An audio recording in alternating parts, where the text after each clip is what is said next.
ప్రతాప్ అని అనిపిస్తుంది. మరి నిజమో కాదో తెలుసుకుందాము. డైరెక్టర్ దుర్గ నరేష్ గారు మాట్లాడతారు.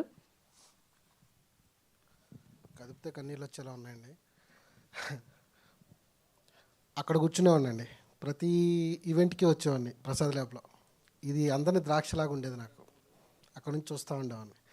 ఈరోజు ఇక్కడికి వస్తుంటే మాటలు రావట్లే, ఏం మాట్లాడాలో ఎక్కడ మొదలు పెట్టాలో తెలియట్లేదు.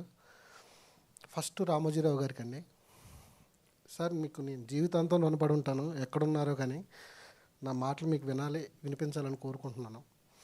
మీరు ఈ ఉషా కిరణాలు అని ఎలా రాయించారో నాకు తెలియదు. మీరు భవిష్యత్తు గురించి మీరు వదిలిన ఉషా కిరణాల ఆలోచనలు నాలాంటి అప్కమింగ్ కష్టాలు పడే ప్రతి డైరెక్టర్కి తీర సంహరణాలు. ఇది వాస్తవం సార్. ఇక్కడ నా జర్నీ ఉన్నారా, ప్రతాప్ ఉన్నాడు కాబట్టి నో ప్రాబ్లం సార్. 2013లో వచ్చాను సార్ ఇండస్ట్రీకి. యుద్ధం చేస్తా సారీ పర్స్ కొట్టట్లేదు నువ్వు ఎట్లా నాకు ఇబ్బందిగా ఉంది, ఒక 2 నిమిషాలు. 2013లో వచ్చాను సార్. యుద్ధం చేస్తూనే ఉన్నాను. ఇన్వెస్ట్ చేసింది ఏజ్ మాత్రమే ఇక్కడ. ఆ ఏజ్ కోసం ఇప్పటి వరకు నా లైఫ్ దీని మీద పెట్టేశాను. ఏజ్ పోయింది, ఖచ్చితంగా హిట్ కొట్టాలనే ప్రయత్నంతోనే. ఎక్కడ నాకు ఇబ్బంది అయినా సినిమా చేయకుండా ఆపుకుంటానే వచ్చాను తప్ప, సినిమా ఫెయిల్యూర్ అవుతుంది అన్న చోట నేను సినిమా చేయలేదు. ఖచ్చితంగా కొట్టాలి అనే టార్గెట్తోనే నేను నిలబడి ఉన్నాను. ఈరోజు గ్యారంటీ ఇస్తున్నా, పాపం ప్రతాప్ రాసి పెట్టుకోండి, బాండ్ పేపర్ మీద రాసిస్తాను. మామూలు హిట్ అయితే అవ్వదండి. మీరు ఎక్స్పెక్ట్ చేసిన అన్ని అంచనాలు దాటుతుంది ఇది. ఎందుకంటే నిన్న నైట్ కూర్చొని నాకు ఈవెంట్ ఉంది అని నా ఫ్రెండ్స్కి చెప్దామని ఫోన్ తీస్తే ఎవరు లేరని చెప్పడానికి. ఇండస్ట్రీకి వచ్చాక నేను నా సినిమానే మిగిలింది వెనకాల, నాకు ఇంకెవరు లేరు. ఈరోజు నేను ఒక్కనే వచ్చాను ఇక్కడికి. ఇది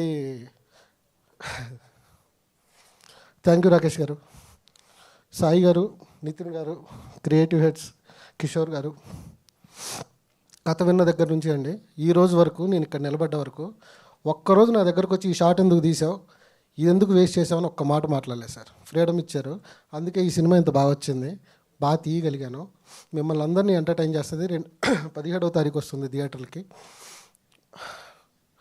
నాతో పనిచేసిన నా టీం, డైరెక్షన్ డిపార్ట్మెంట్, గురువు గారు, ఇంకా వాళ్ళు రాలేదు డైరెక్షన్ టీం, అందరికీ థ్యాంక్ యూ. అందరూ పనిచేసిన టెక్నీషియన్స్ అందరికీ పేరు పేరున థ్యాంక్ యూ చెప్తున్నాను. ఎందుకంటే ఇంకా మాట్లాడేది ఉంది, ఫ్యూచర్లో మాట్లాడతాను. ఇప్పుడు అందరి పేర్లు గుర్తు రావట్లేదు నాకు ఈ టెన్షన్లో. సార్ మాట్లాడతాను సార్. మీరు మీడియా థ్యాంక్ యూ సార్.